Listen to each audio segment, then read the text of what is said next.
ஆடையா உனக்கு அமைந்தனையாவும் மாறுதம் அடைந்த பூளையாயினை கண்டனை இன்று போய் போர்க்கு நாளைவான் என வென்றன நாகிடங்கமுகின் வாழை தாவூர் கோசல நாடுடைய வல்லன்றார்.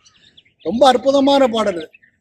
உனக்கு யாரெல்லாம் ஆளு நினைச்சு யாரெல்லாம் என்ன உனக்கு உற்ற துணையா இருப்பாரு எல்லாருமே மாண்டு போய்விட்டார், அழிந்து போய்விட்டார், நீ தனிமைப்பட்டு விட்டாய் ராமனா. இப்போ ஒண்ணு கெட்டு போயிடல. இன்னைக்கு போயிட்டு நாளைக்கு வரதா இருந்தா போருக்கு வரதா இருந்தான்னா நீ மனம் தெரிஞ்சு சீதையை கிட்ட விட்டுடு, நான் உன்னை மன்னிக்கிறது தயாரா இருக்கேன் அர்த்தம் சொல்றாரு. இன்று போய் நாளைவான்னு சொன்னாலே போற. ஆனா இன்று போய் வரதா இருந்த போருக்கு நாளை வா, அப்படி வேண்டான்னு முடிவு பண்ணிட்டியா, மனம் தெரிந்து விட்டாயா, உன்னை நான் மன்னிக்க தயாரா இருக்கேன், செய்தியை ஒப்படைத்து விடு, நீ உன்னுடைய வீடு சென்று விடுன்னு சொல்லக்கூடிய அளவுல இன்று போய் போர்க்கு நாளையவா நடவின்றன நாகினங்கமுகின் வாழை தாவூர் கோசல நாடுடைய வல்லன்றர். தனக்கு தவறு இழுத்தவனும் கூட அந்த நேரத்திலும் கூட எந்த ஒரு பகைமையும் பாராட்டாமல் அவனை மன்னிக்க தயாராக இருந்தார் என்று சொன்னார். அதுதான் விஸ்வரூபத்துல இரண்டாவது அடி.